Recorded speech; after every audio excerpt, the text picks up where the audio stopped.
తుంగభద్రలో దూకి ఈతకొట్టే క్రమంలో హైదరాబాదుకు చెందిన డాక్టర్ అనన్యారావు మృతదేహం దొరికింది.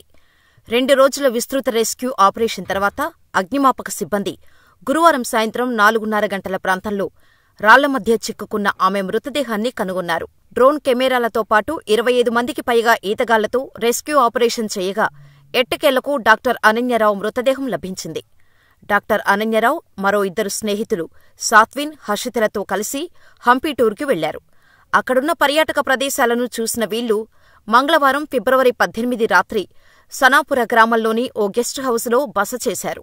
బుధవారం ఫిబ్రవరి 19న మధ్యాహ్నం సమయంలో తుంగభద్ర నదికి వెళ్లారు.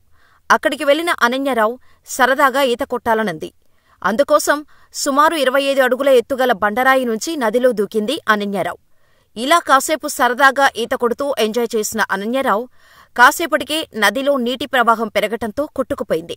అనన్యారావు కొట్టుకుపోతుండటాన్ని గమనించిన స్నేహితులు ఆమెను రక్షించేందుకు ప్రయత్నించారు. కాని ప్రవాహం ఎక్కువగా ఉండటంతో చూస్తుండగానే అనన్యారావు కనిపించకుండా పోయింది.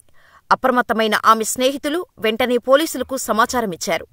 దీంతో తెలంగాణ ముఖ్యమంత్రి రేవంత్ రెడ్డి అభ్యర్థన మేరకు కర్ణాటక ముఖ్యమంత్రి సిద్ధరామయ్య సీనియర్ అధికారులను గాలింపు చర్యలను ముమ్మరం చేయాలని ఆదేశించారు. దీంతో Koppal SP doctor Ram L Arsiddhi సంఘటనా స్థలంలో రెస్క్యూ ఆపరేషన్ చేపట్టారు. తుంగభద్ర నది రాతి గుహల్లో ప్రవహిస్తూ ఉంటోంది. సో అనన్యారావు ఆ గుహల్లో చిక్కుకుపోయి ఉంటారని పోలీసులు అనుమానించారు. దీంతో గంగావతి గ్రామీణ పోలీసులు వెంటనే సంఘటనా స్థలానికి చేరుకుని గాలింపు చర్యలు చేపట్టారు. స్థానిక గజ ఈతగాళ్లు, అగ్నిమాపక దళం సాయంత్రం వరకు ప్రయత్నించినా ఆమె జాడ కనిపించలేదు. గురువారం ఫిబ్రవరి 20న గాలింపు చర్యలు చేపట్టగా అనన్యారావు మృతదేహం లభించింది.